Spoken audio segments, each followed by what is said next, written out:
नमस्कार। आज हम बात करेंगे भारतीय इतिहास के एक ऐसे महानायक की जिनका जीवन आप कह सकते हैं संघर्ष और ज्ञान की एक जीती जागती मिसाल है। जी हाँ, हम बात कर रहे हैं डॉक्टर भीमराव रामजी अंबेडकर की। शिक्षित बनो, संगठित रहो, संघर्ष करो। ये सिर्फ शब्द नहीं है। ये एक ऐसा मंत्र है जिसने लाखों करोड़ों लोगों के दिलों में उम्मीद की लौ जलाई। और सच पूछिए तो यही उनके पूरे जीवन के मिशन का सार था। तो सवाल ये उठता है कि आखिर कौन थे वो महान शख्स जिन्होंने भारत को इतना शक्तिशाली संदेश दिया।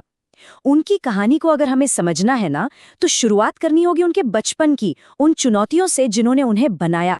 तारीख थी 14 अप्रैल 1891। इसी दिन डॉक्टर अंबेडकर का जन्म एक दलित परिवार में हुआ था। और वो दौर ऐसा था जब भारतीय समाज, आप कह सकते हैं, जातिगत भेदभाव की गहरी जंजीरों में बुरी तरह जकड़ा हुआ था। जरा सोच कर देखिए, एक छोटा बच्चा जो ज्ञान की तलाश में स्कूल जाता है और उसे हर रोज अपने सहपाठियों से अलग जमीन पर बैठने के लिए मजबूर किया जाता है। ये सिर्फ एक अपमान नहीं था, ये उस अन्याय की बस एक छोटी सी झलक थी जिसका सामना उन्हें पूरी जिंदगी करना था। और बात यहीं खत्म नहीं होती, उन्हें स्कूल के सार्वजनिक बर्तन से पानी तक पीने का हक नहीं था। ये छोटी छोटी बातें दिखाती हैं कि भेदभाव समाज में कितना कितना ज्यादा गहरा था। और जानते हैं, इन्हीं अनुभवों ने उनके मन पर एक ऐसी छाप छोड़ी जिसने अन्याय के खिलाफ उनके जीवन भर के संघर्ष की नींव रखी। तो इस सामाजिक अन्याय की जड़ को समझना हमारे लिए बहुत जरूरी है। क्यों?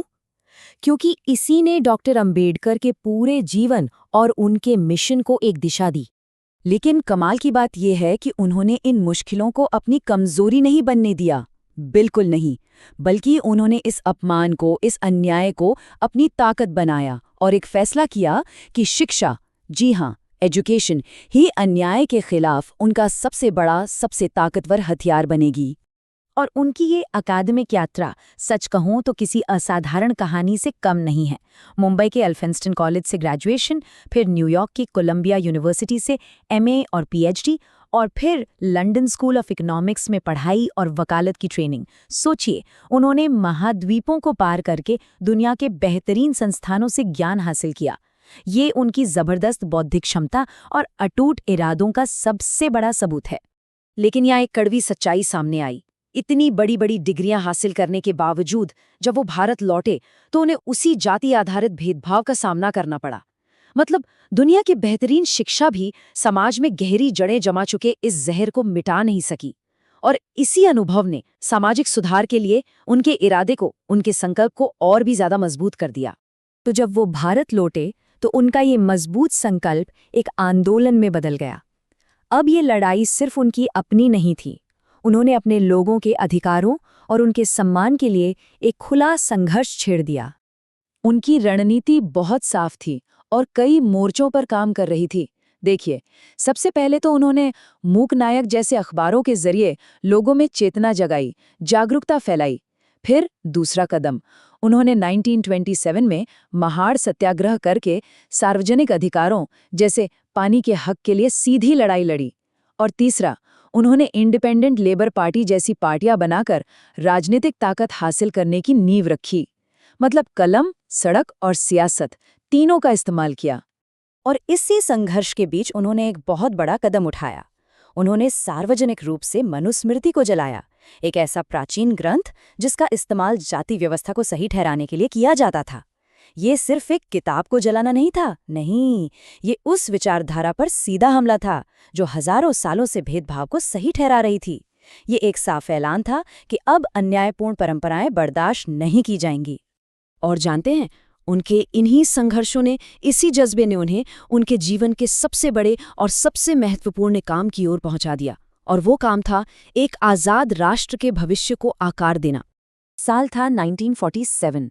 भारत आज़ाद हुआ और डॉक्टर अंबेडकर को संविधान की मसौदा समिति यानी ड्राफ्टिंग कमेटी का अध्यक्ष नियुक्त किया गया। सोचिए, भारत की पूरी कानूनी बुनियाद तैयार करने की जिम्मेदारी उन्हें दी गई। ये उनके ज्ञान और उनकी दूरदृष्टि पर पूरे देश के भरोसे का सबसे बड़ा सबूत था। आज भारत की आबादी करीब 1.4 अरब है। ये नंबर मैं इसलिए बता रहा हूँ ताकि हम उस दस्तावेज के विशाल पैमाने को समझ सकें जिसके मुख्य शिल्पकार डॉक्टर अंबेडकर थे। एक ऐसा दस्तावेज जो आज भी इन करोड़ों लोगों की जिंदगी को दिशा देता है, उनके अधिकारों की रक्षा करता है। और उन्होंने इस संविधान में कुछ बुनियादी सिद्धांतों की वकालत की, जैसे अस्पृश्यता यानी छुआछूत का खात्मा, सभी नागरिकों के लिए बराबरी, धर्म की आज़ादी, सोचने और बोलने की आज़ादी और सामाजिक और आर्थिक न्याय। ये सिर्फ कानूनी बातें नहीं हैं, नहीं, ये एक आधुनिक, एक लोकतांत्रिक और एक न्यायपूर्ण भारत की नींव के पत्थर हैं। उन्होंने पक्का किया कि संविधान हर नागरिक के सम्मान और अधिकारों की गारंटी दे, ताकि भविष्य में किसी को भी वो अपमान ना झेलना पड़े जो उन्होंने खुद झेला था।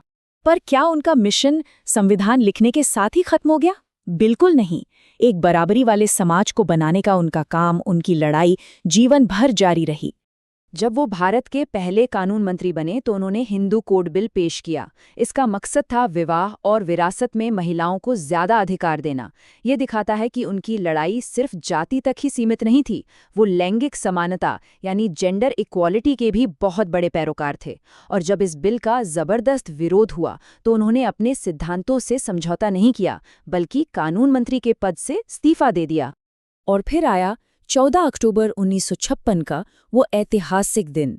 उन्होंने जाति व्यवस्था को पूरी तरह से नकारते हुए अपने हजारों अनुयायियों के साथ बौद्ध धर्म अपना लिया। ये सिर्फ एक धर्म परिवर्तन नहीं था, ये एक सामाजिक क्रांति थी।